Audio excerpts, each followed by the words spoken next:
Iniciamos con la noticia política del momento, la consulta del pacto histórico que alcanzó una participación de 2.753.738 votantes. Iván Cepeda obtuvo 1.540.391 votos. Recibió el apoyo de diferentes fuerzas políticas y ahora se prepara para la contienda con otros candidatos del Frente Amplio prevista para el marzo del próximo año.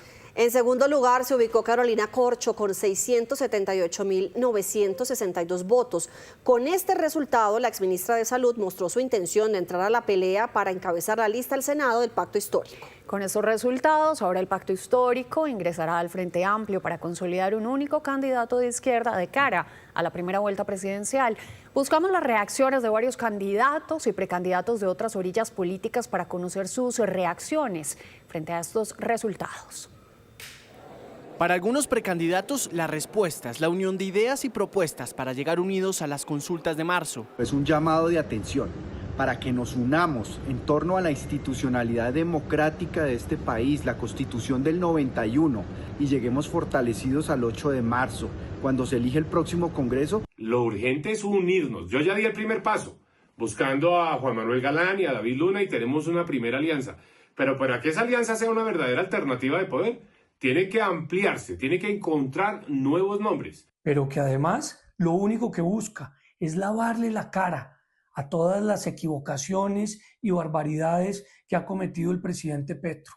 Por eso al pacto histórico y a la izquierda hay que derrotarla, haciendo política decente. Quienes estamos construyendo una opción de centro, es hora de que empecemos a trabajar juntos y le arrebatemos esa agenda a los extremos. De lo contrario, las opciones quedan muy claras, el heredero de Petro o los herederos de Uribe. Derecha, centro y orillas políticas alejadas al petrismo no solo reconocieron la votación para Iván Cepeda, sino que alertaron sobre la necesidad de derrotar al petrismo en las urnas. No nos podemos confiar. Petro es capaz de todo. Tenemos que ganar en primera vuelta. Millones de valientes tenemos que unirnos. No vamos a permitir que la corrupción, las mafias y el narcotráfico se roben el país. Pero el año entrante hablaremos todos los colombianos, no solo la izquierda.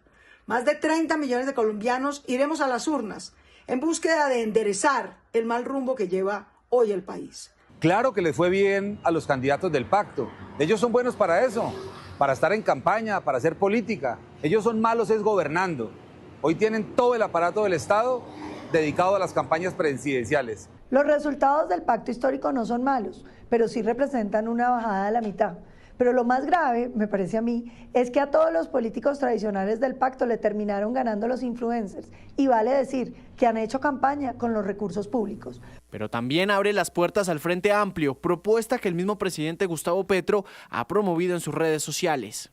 Quienes estamos en el centro de las ideas liberales podremos acudir a una consulta del Frente Amplio, es posible, en la que 5 millones de ciudadanos de centro, de ideas liberales, que están alejados de la polarización y de los extremos, acudamos para que, acompañados y acompañando a esas fuerzas populares exitosas ayer de la izquierda, conformemos una fuerza de centro-izquierda que unirá a Colombia. El presidente Petro hizo un llamado a movimientos como el Partido Verde, la Nueva U y el liberalismo de Gaitán para unirse al Frente Amplio en las consultas de marzo. El pacto histórico no solo escogió su candidato a la presidencia, también eligió los representantes de esa colectividad para las listas cerradas de Senado y Cámara para el próximo año, donde los creadores de contenido se impusieron. Más de 500 personas estaban inscritas ayer para conformar las listas cerradas del pacto histórico con miras a la elección legislativa del próximo año.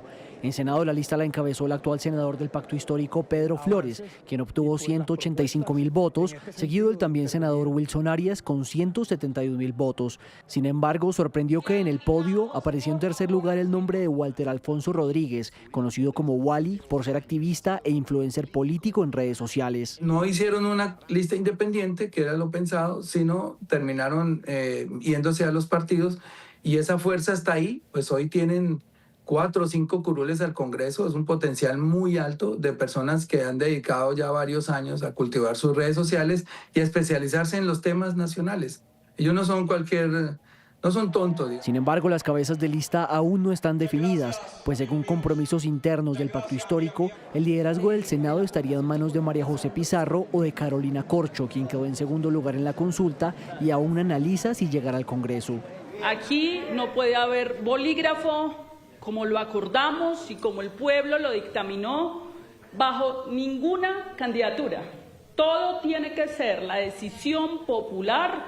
Se planteó que la segunda de la lista encabezaría la lista del Senado. Otro factor determinante para la conformación de la bancada del partido de izquierda es que será lista cremallera, lo que quiere decir que los candidatos deben ser intercalados entre hombre y mujer para armar una representación paritaria.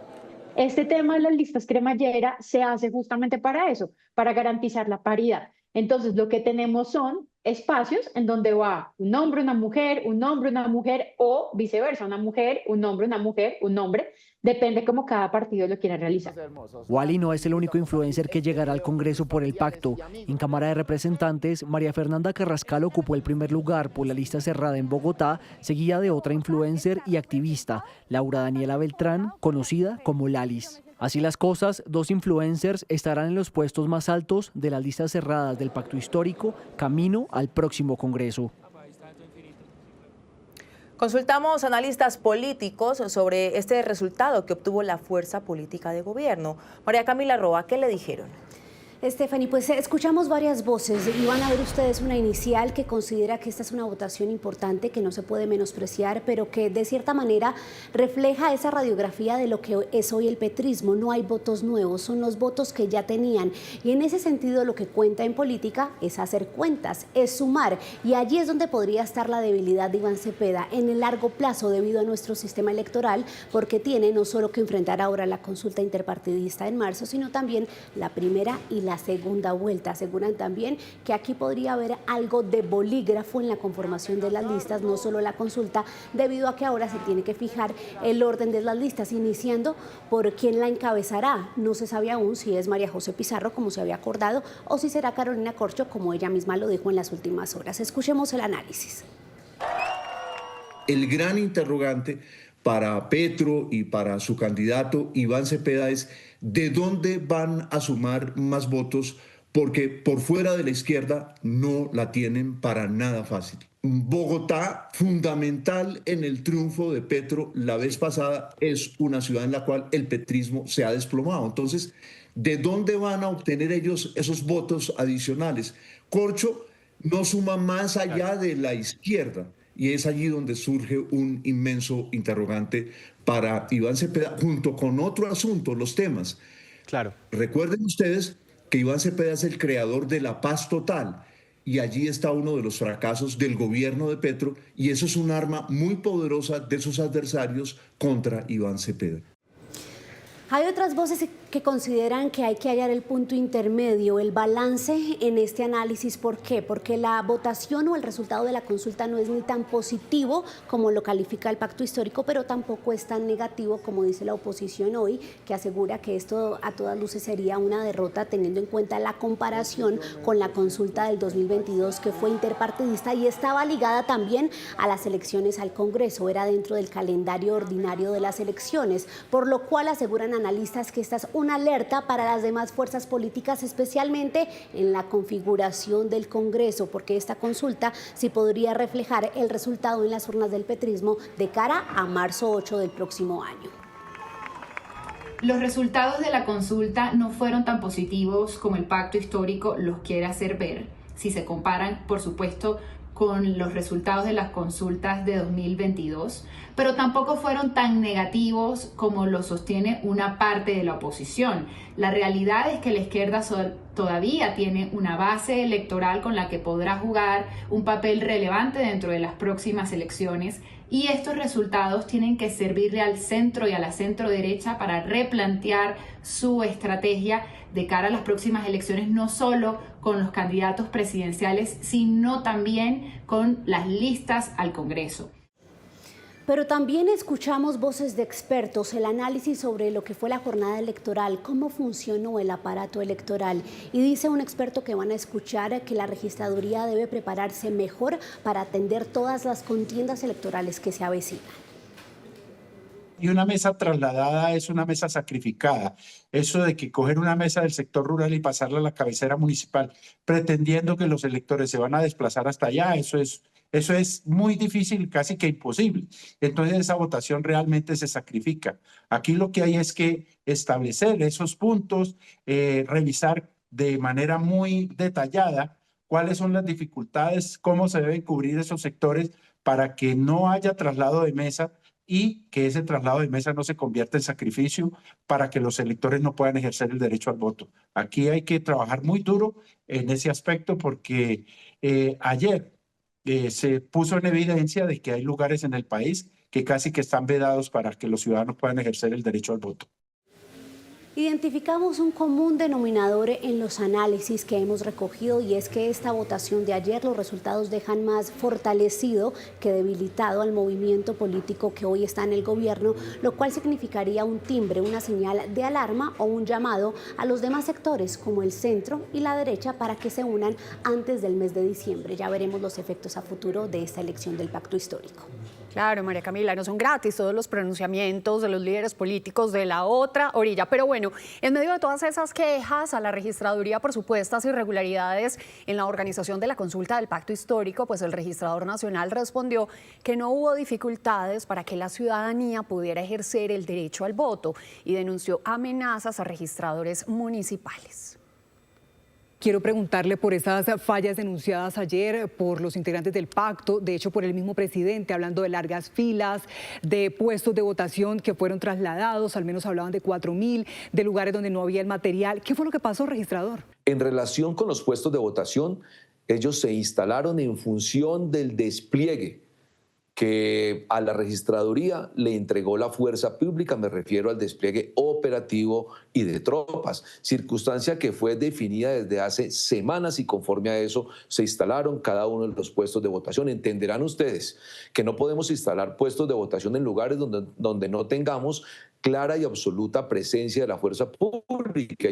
En relación con algunos lugares, menos del 1% de las 20.000 mesas instaladas se presentaron afluencias altas de público. Es normal, siempre ha ocurrido en elecciones ordinarias, por ejemplo, de municipios, pues se agolpa mucha gente a votar, en especial en la primera mesa donde votan las personas mayores que se demoran un poco más para ejercer su derecho al voto.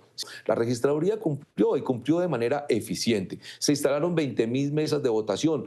Y se instalaron 20.000 mesas de votación porque fue un acuerdo firmado con todos los partidos políticos desde el 3 de octubre. ¿Cómo está la seguridad en este momento para realizar, por ejemplo, las elecciones a consultas o del Congreso en el mes de marzo? ¿Es posible llevar las mesas a todos los puntos que hay en este momento en el país? Hay 104 municipios que tienen cierto riesgo y por eso, respecto a esos 104 municipios, el Ministerio de Defensa está estableciendo unos protocolos especiales. Pero es cierto, ayer, por ejemplo, fue necesario llamar al Gaula, a todos los órganos competentes para desplegar y cuidar a nuestra registradora de Yopal, porque sí, llamaron personas identificadas como de las FARC y amenazaron a esta dama que seguramente ya tendremos que trasladarla para otro lugar, para que deje su familia, buscar otro lugar. Registrador, ¿pero qué tipo de amenazas recibió la registradora allí? Llamaron a la registraduría, se identificaron como de las FARC, la amenazaron porque se habían trasladado unos puestos del sector rural, puestos que se trasladaron porque el despliegue operativo no daba de acuerdo a la fuerza pública para llevarlos a ese sector rural y fue necesario concentrarlos en la cabecera de Yopal y la declararon objetivo militar. Más o menos sobre las 6:30 de la tarde ya teníamos el 80-85% de las mesas informadas. ¿Es la estimación que ustedes tienen para las elecciones que vamos a tener tanto en marzo como la primera vuelta presidencial? En las próximas elecciones vamos a agilizar mucho más el proceso y yo les aseguro que rápidamente, 4:30, que ya se cierra todo el proceso de conteo, inicia la divulgación y con mucha mayor agilidad vamos a poder procesar los datos de preconteo. Pues para el gobierno nacional el resultado de la consulta fue un claro triunfo del petrismo que superó cualquier expectativa. Luis Eduardo Maldonado, usted tiene más detalles. Pues el gobierno nacional está celebrando el triunfo de la consulta de ayer domingo. El ministro del Interior, Armando Benedetti, ha recibido con sorpresa este resultado. Dice que no esperaban semejante cantidad de votos.